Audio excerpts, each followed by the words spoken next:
வேந்தரின் அந்திமாலை தொடர் செய்திகளுக்காக ராகப்பிரியா. பிரவீணா, முதலில் தலைப்புச் செய்திகள். டிசம்பர் 30க்குள் இனி 5000 மட்டுமே செலுத்த முடியும். 5000த்திற்கும் கூடுதலான தொகையை விளக்கத்துடன் ஒருமுறை செலுத்தலாம் என ரிசர்வ் வங்கி கட்டுப்பாடு.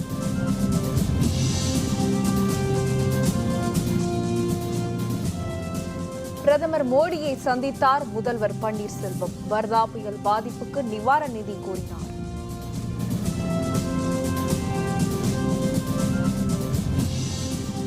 மதிப்பிழந்த பணத்தாள் பிரச்சினை. பிரதமர் மோடி, ராகுல் காந்தி பரஸ்பரம் குற்றச்சாட்டு.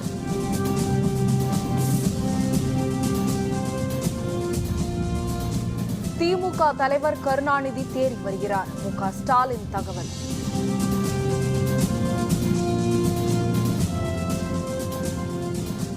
இங்கிலாந்துக்கு எதிரான கடைசி டெஸ்ட் போட்டி. அறிமுக தொடரிலேயே 3 சதம் அடித்து சாதனை படைத்தார் கருண் நாயர்.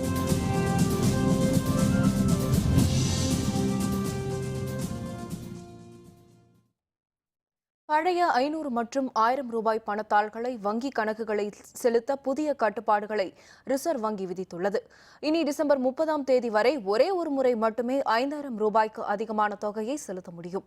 500 மற்றும் 1000 ரூபாய் பணத்தாள்கள் மதிப்பிழந்ததாக கடந்த நவம்பர் 8ஆம் தேதி மத்திய அரசு அறிவித்தது. பழைய பணத்தாள்களை மாற்றிக்கொள்வது தொடர்பாகவும் வங்கிகளில் செலுத்துவது தொடர்பாகவும் பல்வேறு அறிவிப்புகள் தொடர்ச்சியாக வெளியாகி வருகின்றன. கடைசியாக கடந்த 15ஆம் தேதி வெளியான அறிவிப்பின்படி பழைய பணத்தாள்களை வரும் 30ஆம் தேதி வரை மட்டுமே வங்கிகளில் செலுத்தலாம் என தெரிவிக்கப்பட்டது. இன்று புதிய கட்டுப்பாடுகளை விதித்து ரிசர்வ் வங்கி அறிவித்துள்ளது. புதிய அறிவிப்பின்படி ஒவ்வொருவரும் தங்களுடைய வங்கி கணக்கில் ஒரே ஒரு முறை மட்டும்தான் 5000த்திற்கும் கூடுதலான தொகையை செலுத்த முடியும். இவ்வாறு கூடுதலான தொகையை செலுத்தும் போது இந்த தொகையை ஏன் முன்னதாகவே செலுத்தவில்லை என்பது பற்றி இரு வங்கி அலுவலர்கள் திருப்தியுறும் வகையில் விளக்கம் அளிக்க வேண்டும் என்றும் அறிவிக்கப்பட்டுள்ளது. இதற்கான ஆவணங்கள் பராமரிக்கப்பட்டு தேவைப்பட்டால் பின்னர் விளக்கங்கள் பெறப்படும்.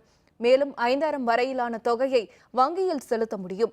ஆனால் 5000த்திற்கும் அதிகமாக செலுத்தினால் ஏற்கனவே அறிவுறுத்தியபடி வங்கிகளில் விளக்கம் அளிக்கப்பட வேண்டும். முடிவாக இந்த அறிவிப்பின் மூலம் எந்த ஒரு வங்கி கணக்கிலும் இனி ஒரு முறை அதிக அளவாக 5000 வரை மட்டுமே பணம் செலுத்த முடியும்.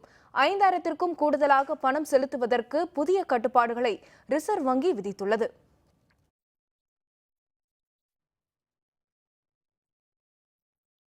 தில்லி சென்றுள்ள முதல்வர் ஓ பன்னீர்செல்வம் பிரதமர் மோடியை இன்று மாலை அவருடைய இல்லத்தில் நேரில் சந்தித்தார். வர்தா புயல் பாதிப்புக்கு 22,500 கோடி ரூபாய் நிதி ஒதுக்க கோரியும் ஆய்வுக்கு வல்லுநர் குழுவை அனுப்பும்படியும் அவர் பிரதமரிடம் மனு அளித்தார். சென்னை, திருவள்ளூர், காஞ்சிபுரம் உள்ளிட்ட மாவட்டங்களை கடந்த 12ஆம் தேதி வர்தா புயல் கடுமையாக தாக்கியது. இதனால் பல்லாயிரம் கோடி ரூபாய் அளவுக்கு இழப்பு ஏற்பட்டுள்ளதாக கூறப்படுகிறது. நிவாரணப் பணிகளுக்கு அவசர நிதியாக 500 கோடி ரூபாயை தமிழக அரசு ஒதுக்கியுள்ளது.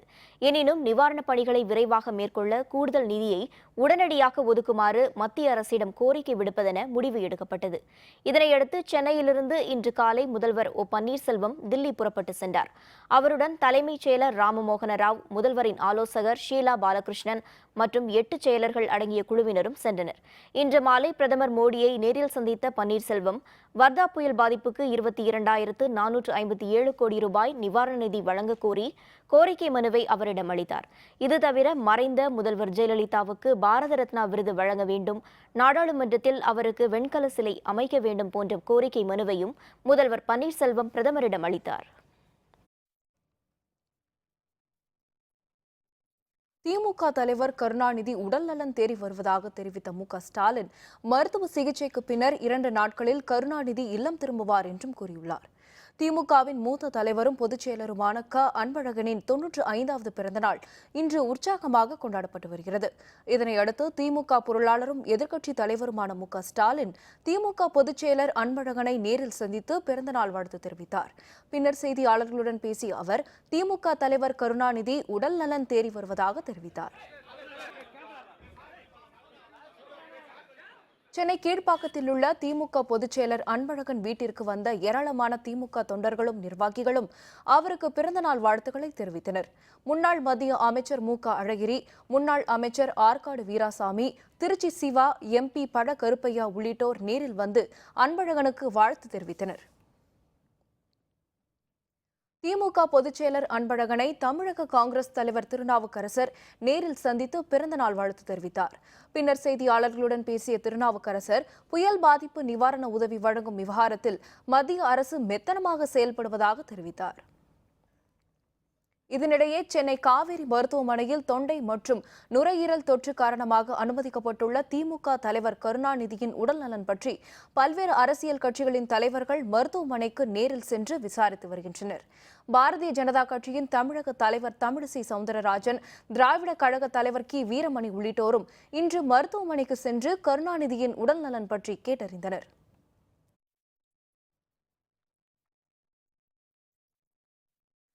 மத்திய அரசு ஊழலை தடுத்து நிறுத்த முயற்சிப்பதாகவும் ஆனால் எதிர்க்கட்சிகள் நாடாளுமன்றத்தை நிறுத்த முயற்சிப்பதாகவும் பிரதமர் மோடி குற்றம் சாட்டியுள்ளார். உத்தரப்பிரதேச மாநிலம் கான்பூரில் நடைபெற்ற பொதுக்கூட்டத்தில் பேசிய மோடி நாடாளுமன்றத்தை செயல்பட விடாமல் எதிர்க்கட்சிகள் முடக்கியதாக கடும் குற்றம் சாட்டினார். மதிப்பிழந்த பணத்தால் பிரச்சினையில் விவாதத்தை நடத்த விடாமல் எதிர்க்கட்சிகள் நாடாளுமன்றத்தை முடக்கியதாக அவர் தெரிவித்தார். மின்னணு பண பரிவர்த்தனைக்கு மக்கள் மாறும் நேரம் வந்துவிட்டதாகவும் அவர் தெரிவித்தார். முன்னதாக கான்பூரில் இளைஞர்கள் திறன் பெற இந்திய திறன் கழகத்தை பிரதமர் மோடி தொடக்கி வைத்தார்.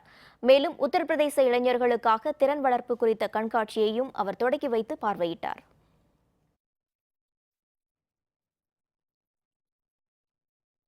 மதிப்பிழந்த பணத்தாள் அறிவிப்பு ஏழைகளுக்கும் விவசாயிகளுக்கும் எதிரானது என்று காங்கிரஸ் துணைத் தலைவர் ராகுல் காந்தி தெரிவித்துள்ளார்.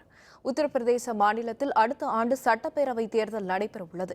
இதையொட்டி அங்கு வரிந்து கட்டிக்கொண்டு வெவ்வேறு விதங்களில் பிரச்சாரங்களில் ஈடுபட்டு வருகின்றனர்.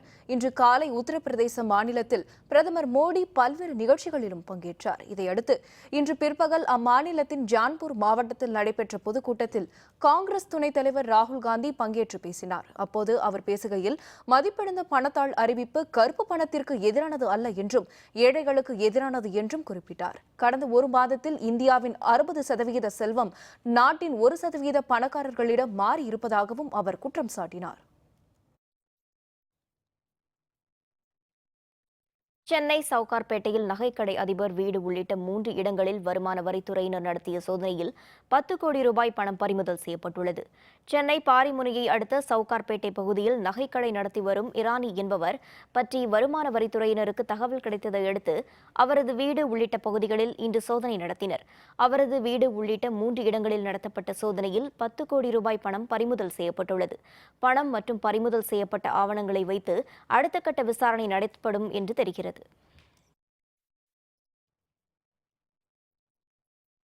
ஏர்செல் மேக்சிஸ் முறைகேடு வழக்கில் முன்னாள் மத்திய அமைச்சர் தயாநிதி மாறன், சன் டிவி குழும தலைவர் கலாநிதி மாறன் உள்ளிட்டோரின் ஜாமீன் மனு மீதான விசாரணையை சிறப்பு நீதிமன்றம் வரும் 22ஆம் தேதிக்கு ஒத்திவைத்துள்ளது.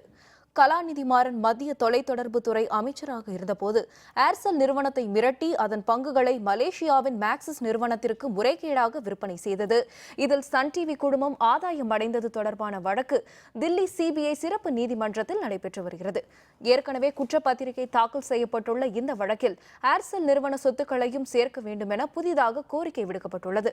இதனிடையே இந்த வழக்கில் ஜாமீன் கோரி தயாநிதி மாறன், கலாநிதி மாறன் உள்ளிட்டோர் மனு தாக்கல் செய்தனர். இம்மனு மீதான விசாரணை வரும் 22ஆம் தேதிக்கு ஒத்திவைப்பதாக நீதிபதி OP ஷைனி தெரிவித்தார்.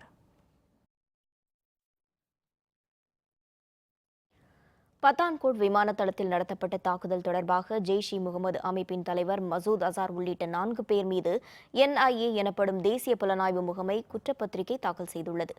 பஞ்சாப் மாநிலம் பத்தான்கோட் ராணுவ விமான தளத்தில் கடந்த ஜனவரி மாதம் 2ஆம் தேதி இந்தியாவுக்குள் ஊடுருவிய பாகிஸ்தான் தீவிரவாதிகள் திடீர் தாக்குதல் நடத்தினர்.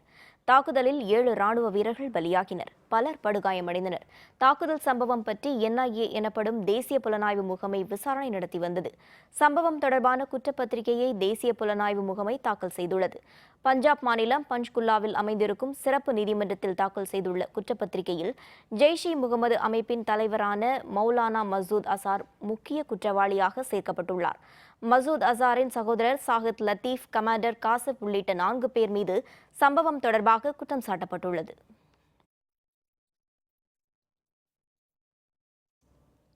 அமெரிக்காவில் நடைபெற்ற உலக அழகி போட்டியில் போர்ட்டோரிக்கா நாட்டை சேர்ந்த ஸ்டெஃபானி டெல் வால் பட்டம் வென்றார். அமெரிக்காவின் மேரிலாந்தில் உலக அழகி போட்டி நடைபெற்றது. இதில் இந்திய அழகி பிரியதர்ஷினி சாட்டர்ஜி உள்ளிட்ட 100க்கும் அதிகமான அழகிகள் பங்கேற்றனர். இந்த போட்டியின் இறுதிச் சுற்று நேஷனல் ஹார்பரில் நடைபெற்றது. இதில் போர்ட்டோரிக்கா நாட்டை சேர்ந்த 19 வயது ஸ்டெஃபானி டெல்வால் வெற்றி பெற்றார். டொமினிக் குடியரசு நாட்டை சேர்ந்த அழகி எரிட்ரியா ரமிரெஸ் 2வது இடத்தை பிடித்தார். 3வது இடத்தை இந்தோனேஷியா அழகி நடாஷா மனுலா பெற்றார். புதிய உலக அழகியாக தேர்வு செய்யப்பட்ட வாலே அறிவிப்பை கேட்டதும் மகிழ்ச்சியில் திளைத்தார். பின்னர் அவருக்கு 2015ஆம் ஆண்டு உலக அழகியாக தேர்வு செய்யப்பட்ட ஸ்பெயின் அழகி மிரியா கிரீடத்தை சூட்டினார். புதிய உலக அழகியாக தேர்வு செய்யப்பட்டுள்ள வாலேவிற்கு பாராட்டுகள் குவிந்த வண்ணம் உள்ளன.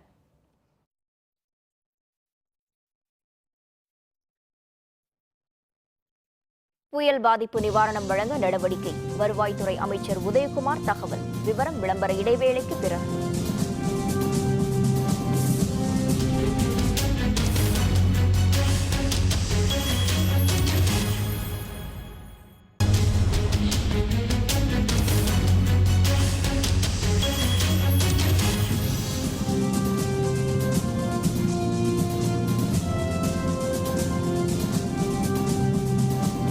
செய்திகள் தொடர்கின்றன. மறைந்த முன்னாள் முதல்வர் ஜெயலலிதாவிற்கு பாரத ரத்னா விருது வழங்க வேண்டும் என்ற கோரிக்கைக்கு நியாயம் கிடைக்கும் என மத்திய இணையமைச்சர் பொன் ராதாகிருஷ்ணன் தெரிவித்துள்ளார். புதுச்சேரியில் சாலை பாதுகாப்பு குறித்த கருத்தரங்கை தொடங்கி வைத்த பின்னர் செய்தியாளர்களுடன் பேசிய அவர் பாரத ரத்னா விருது பெற ஜெயலலிதா தகுதியானவர் என்று கூறினார். சாலை விபத்துகளால் ஏற்படும் உயிரிழப்புகளை குறைக்கும் வகையில் கனம் குறைந்த வலுவான ஹெல்மெட்டுகளை உற்பத்தி செய்ய மத்திய அரசு பரிசீலிப்பதாக தெரிவித்தார். நதிநீர் பிரச்சினைகளுக்கு தீர்வு காண ஒரே தீர்ப்பாயம் அமைக்கும் மத்திய அரசின் முடிவு வரவேற்கத்தக்கது என்று கூறிய அவர், நாடு முழுவதும் மத்திய அரசின் கீழ் 12 பெரிய துறைமுகங்கள், 200 சிறிய துறைமுகங்கள் உள்ளதாகவும் அவற்றுக்கு தன்னாட்சி வழங்குவது அவசியம் என்றும் கூறினார். 10,000 கோடி ரூபாய் மதிப்பில் கிழக்கு கடற்கரை சாலையை 4 வழிப்பாதையாக மாற்றும் திட்டம் முனைப்புடன் செயல்படுத்தப்படும் என்றும் பொன் ராதாகிருஷ்ணன் தெரிவித்தார்.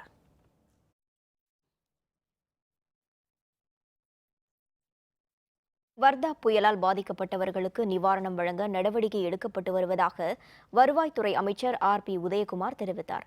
சென்னையில் செய்தியாளர்களுடன் பேசிய அமைச்சர் ஆர்.பி. உதயகுமார், வர்தா புயலால் தமிழகத்தில் 25 பேர் பலியானதாக தெரிவித்தார். மேலும் 28,000 ஹெக்டேர் பயிர்கள் சேதமடைந்திருப்பதாகவும் 70,000 குடிசைகள் பாதிக்கப்பட்டிருப்பதாக குறிப்பிட்டார். 539 மாடுகள், 291 ஆடுகள், 33,000 கோழிகள் உயிரிழந்திருப்பதாகவும் அவர் கூறினார். முழு சேத விவரம் குறித்த அறிக்கை மத்திய அரசுக்கு வழங்கப்பட இருப்பதாகவும், புயலால் பாதிக்கப்பட்ட மக்களுக்கு நிவாரணம் வழங்க தமிழக அரசு நடவடிக்கை எடுத்து வருவதாக உதயகுமார் தெரிவித்தார். புதுச்சேரியில் வரும் 28ஆம் தேதி நடைபெறும் அரசியல் அமைப்பு சட்ட பாதுகாப்பு மாநாட்டில் மக்கள் நல கூட்டணி தலைவர்கள் பங்கேற்க இருப்பதாக விடுதலை சிறுத்தைகள் கட்சி தலைவர் தொல் திருமாவளவன் தெரிவித்துள்ளார். புதுச்சேரியில் விடுதலை சிறுத்தைகள் கட்சி சார்பில் அரசியல் அமைப்பு சட்ட பாதுகாப்பு மாநாடு நடைபெற உள்ள பழைய துறைமுக திடலை திருமாவளவன் பார்வையிட்டார். இதனைத் தொடர்ந்து செய்தியாளர்களுடன் பேசிய அவர், வரும் 28ஆம் தேதி புதுச்சேரியில் நடைபெற உள்ள மாநாட்டில் அரசியல் அமைப்பு சட்டத்தை காக்கவும், ரூபாய் நோட்டு பிரச்சினை தொடர்பாக மக்கள் பிரச்சினைகள் குறித்து விவாதிக்கவும் முடிவெடுத்திருப்பதாக தெரிவித்தார். தமிழகத்தில் ஏற்பட்ட புயல் பாதிப்பிற்கான இழப்பீட்டு நிதியை மத்திய அரசு உடனே ஒதுக்க வேண்டும் என்றும், வடகிழக்கு பருவமழை பொய்த்துவிட்டதால் தமிழகத்தை வறட்சி பாதித்த மாநிலமாக அறிவிக்க வேண்டும் எனவும் தெரிவித்தார்.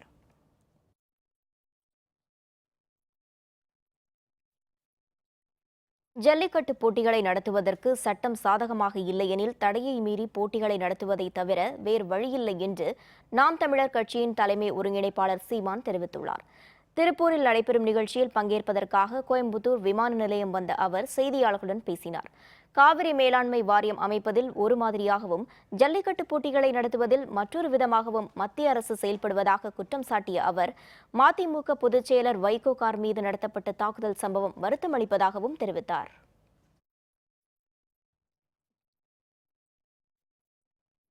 பருவமழை பொய்த்ததால் புதுக்கோட்டை மாவட்டத்தில் பயிரிடப்பட்ட 1,00,000 ஏக்கர் பரப்பிலான நெற்பயிர்கள் தண்ணீரின்றி கருகி வருவதால் விவசாயிகள் பெரும் பாதிப்புக்கு உள்ளாகியிருக்கின்றனர். புதுக்கோட்டை மாவட்டத்தில் நிலத்தடி நீரை நம்பியும் காவிரி நீர் மற்றும் பருவமழையை நம்பி 1,50,000 ஏக்கர் பரப்பில் ஆண்டுதோறும் நெல் சாகுபடி நடைபெறுவது வழக்கம். இந்த ஆண்டு வழக்கம் போல பருவமழையை நம்பி ஆவுடையார் கோவில், நாகுடி, திருவாப்பாடி, பெருங்காடு, ஏம்பல், மாங்குடி, திருப்புணவாசல் உள்ளிட்ட பகுதிகளில் விவசாயிகள் நேரடி நெல் விவசாயத்தில் ஈடுபட்டனர். இதேபோன்று காவிரி, கடைமடை பகுதிகளின் விவசாயிகளும் இந்த ஆண்டு நேரடி நெல் விதைப்பில் ஈடுபட்டனர். ஆனால் பருவமழை போதிய அளவு பெய்யாததால் தண்ணீரின்றி பயிர்கள் கருகி வருகின்றன. இதனால் புதுக்கோட்டை மாவட்டத்தில் இந்த ஆண்டு பயிரிடப்பட்ட சுமார் 1,00,000க்கும் அதிகமான பயிர்கள் முற்றிலும் நாசமாகி விட்டதால் விவசாயிகள் பாதிக்கப்பட்டுள்ளனர்.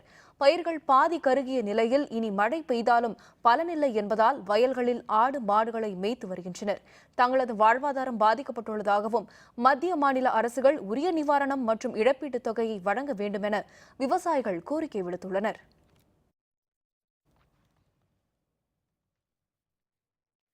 தமிழகத்தை வறட்சி மாநிலமாக அறிவிக்க மத்திய, மாநில அரசுகள் நடவடிக்கை எடுக்க வேண்டும் என்று தமிழ்நாடு விவசாய சங்கங்களின் கூட்டியக்கம் கோரிக்கை விடுத்துள்ளது. சென்னை எழும்பூரில் தமிழ்நாடு விவசாய சங்கங்களின் கூட்டியக்கத்தின் செயற்குழு கூட்டம் கூட்டியக்கத்தின் தலைவர் தெய்வசிகாமணி தலைமையில் நடைபெற்றது. கூட்டத்தில் மறைந்த முன்னாள் முதல்வர் ஜெயலலிதாவுக்கு இரங்கல் உள்ளிட்ட 13 தீர்மானங்கள் நிறைவேற்றப்பட்டன.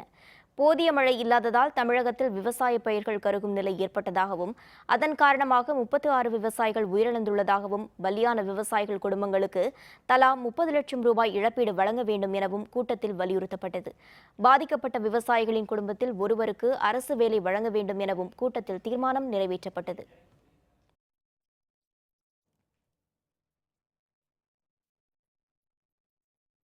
சேலம் இரும்பாலை அருகே 42 சவரன் நகை திருட்டு போனது குறித்து காவல்துறையினர் விசாரணை நடத்தி வருகின்றனர்.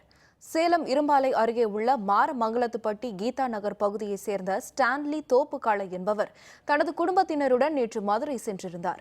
இன்று காலை அவர் ஊருக்கு திரும்பியபோது வீட்டில் பூட்டு உடைக்கப்பட்டு 42 சவரன் நகை மற்றும் சொத்து பத்திரங்கள் திருடப்பட்டிருப்பது தெரியவந்தது. இது பற்றிய புகாரின் பேரில் மோப்பநாய் மற்றும் கைரேகை வல்லுநர்களின் துணையுடன் நகை திருடர்களை காவல்துறையினர் தேடி வருகின்றனர். சேலம் பகுதியில் இதுபோன்று தொடர்ந்து திருட்டுச் சம்பவங்கள் நடந்து வருவதாக அங்குள்ள மக்கள் குற்றம் சாட்டியுள்ளனர்.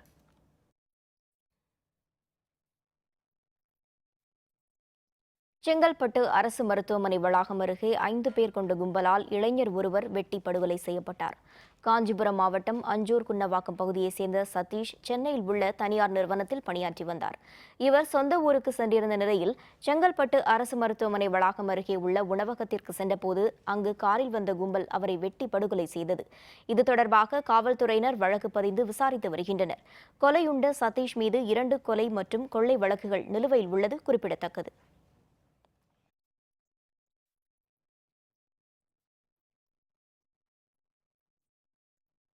நீலகிரியில் மலை ரயில் போக்குவரத்து 4 நாட்களுக்கு பிறகு மீண்டும் இன்று தொடங்கியது. இதனால் சுற்றுலா பயணிகள் மகிழ்ச்சியடைந்துள்ளனர். கடந்த 15ஆம் தேதி குன்னூரில் பெய்த கனமழை காரணமாக குன்னூர் மேட்டுப்பாளையம் இடையே ஹில்க்ரோ பகுதியில் மலை ரயில் பாதையில் பெரும் மண் சரிவு ஏற்பட்டது. இதில் பாறைகளும் மரங்களும் தண்டவாளத்தில் விழுந்து மலை ரயில் போக்குவரத்து பாதிப்படைந்தது. கடந்த 4 நாட்களாக நடைபெற்ற சீரமைப்பு பணிகள் நிறைவடைந்த நிலையில் மலை ரயில் சேவை இன்று மீண்டும் தொடங்கியது. இதனால் சுற்றுலா பயணிகள் மகிழ்ச்சியடைந்தனர்.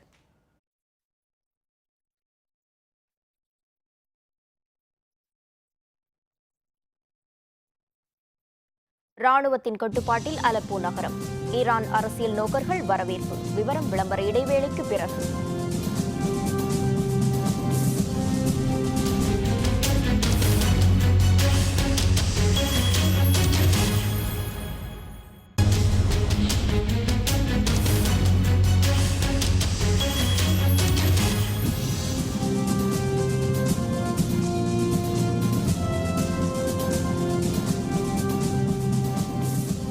செய்திகள் தொடர்கின்றன. சிரியாவின் அலப்போ நகரம் ராணுவத்தின் கட்டுப்பாட்டுக்குள் வந்திருப்பது அந்நாட்டின் நட்பு நாடான ஈரான் மத்திய கிழக்கு பிரதேசத்தில் செல்வாக்கு பெற உதவும் என அரசியல் ஆய்வாளர்கள் கருத்து தெரிவித்துள்ளனர். சிரியாவில் அதிபர் பஷர் அல் ஆசாத்தின் அரசுக்கு எதிராக சண்டையிட்டு வரும் IS தீவிரவாதிகளும் கிளர்ச்சியாளர்களும் பல்வேறு முக்கிய பகுதிகளை கைப்பற்றினர். அவற்றை மீட்க அந்நாட்டு ராணுவம் தொடர்ந்து போராடி வருகிறது. இந்த போரின் இறுதிக்கட்டமாக கிழக்கு அலப்போ பகுதியில் அரசு படைகளுக்கும் தீவிரவாதிகளுக்கும் இடையே கடும் சண்டை நடைபெற்று வருகிறது. இதனிடையே அங்கிருந்து ஒன்றுமறியாத இல்லாத மக்கள் வெளியேறும் வகையில் தற்காலிக போர் நிறுத்தம் நடைமுறைப்படுத்தப்பட்டுள்ளது. இதனிடையே சிரியாவின் அலப்போ நகரம் ராணுவத்தின் கட்டுப்பாட்டுக்குள் வந்ததாக தெரிகிறது. இதையடுத்து டெஹ்ரானில் செய்தியாளர்களுடன் பேசிய ஈரானிய அரசியல் ஆய்வாளர்கள் சிரிய அதிபர் பஷர் அல் ஆசாத்துக்கு தங்கள் நாட்டின் அதிபர் ஹாசன் ருஹானி வாழ்த்து தெரிவித்ததாக கூறினர். மேலும் ஈரானின் ராணுவ தளம் சிரியாவில் அமைக்கப்பட்டுள்ளதாகவும் சிரியாவுக்கு தங்கள் நாட்டின் அரசியல் மற்றும் தார்மீக ஆதரவு எப்போதும் உள்ளதாகவும் தெரிவித்தனர்.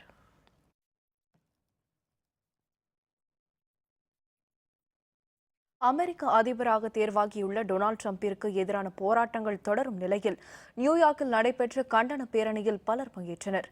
கடந்த நவம்பர் மாதம் நடைபெற்ற அமெரிக்க அதிபர் தேர்தலில் குடியரசுக் கட்சி சார்பில் போட்டியிட்ட டொனால்டு டிரம்ப் புதிய அதிபராக தேர்வு செய்யப்பட்டார். எனினும் இவர் தேர்தல் பிரச்சாரத்தின் போது புலம்பெயர்ந்த மக்கள் பற்றி தெரிவித்த சில கருத்துகளுக்கு பல்வேறு தரப்பினரும் தங்களது எதிர்ப்பை பதிவு செய்து வருகின்றனர். இந்நிலையில் பன்னாட்டு புலம்பெயர்வோர் நாளான இன்று நியூயார்க் நகரில் நடைபெற்ற கண்டன பேரணியில் பலர் பங்கேற்றனர். ட்ரம்ப் அதிபராக தேர்வு செய்யப்பட்டதற்கு பிறகு அமெரிக்காவில் புலம்பெயர்ந்த மக்களுக்கு எதிரான குற்றங்கள் 32% அதிகரித்துள்ளதாகவும் இவற்றை நிறுத்தக் கோரியும் போராட்டத்தில் ஈடுபட்டவர்கள் வலியுறுத்தினர்.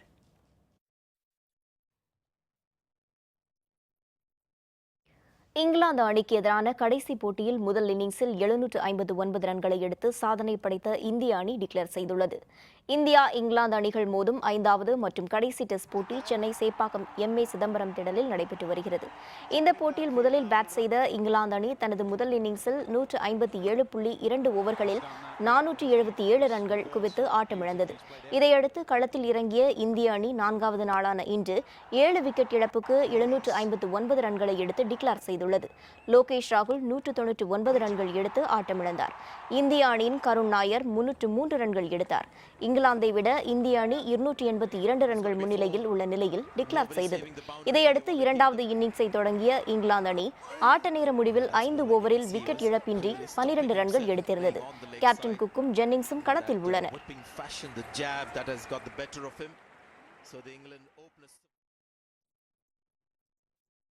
இங்கிலாந்து அணிக்கு எதிரான 5வது டெஸ்ட் போட்டியில் கருண் நாயர் 3 சதம் அடித்து 2வது இந்திய வீரர் என்ற சாதனை படைத்துள்ளார்.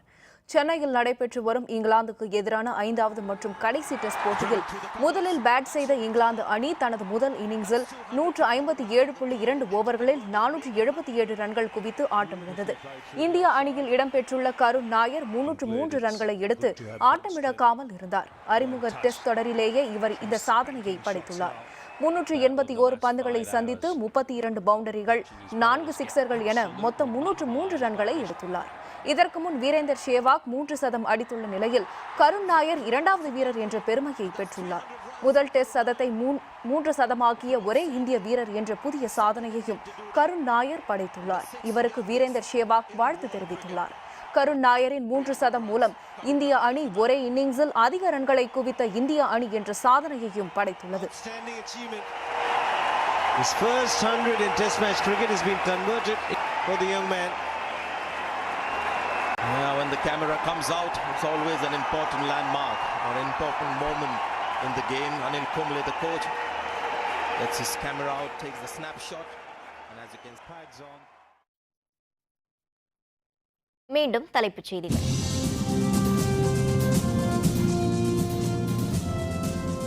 டிசம்பர் 30க்குள் இனி 5000 மட்டுமே செலுத்த முடியும். 5000த்திற்கும் கூடுதலான தொகையை விளக்கத்துடன் ஒருமுறை செலுத்தலாம் என ரிசர்வ் வங்கி கட்டுப்பாடு.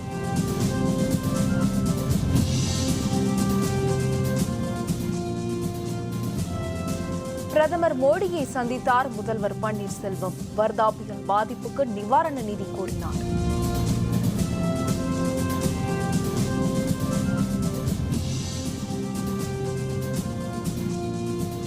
மதிப்பிழந்த பணத்தாள் பிரச்சினை. பிரதமர் மோடி ராகுல் காந்தி பரஸ்பரம் குற்றச்சாட்டு.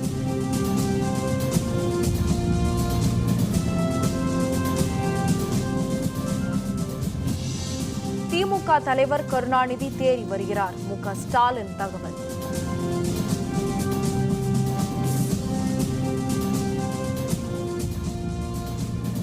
இங்கிலாந்துக்கு எதிரான கடைசி டெஸ்ட் போட்டி.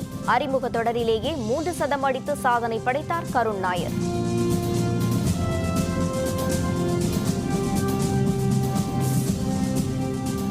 இத்துடன் வேந்தரின் அந்திமாலை தொடர் செய்திகள் நிறைவடைந்தன.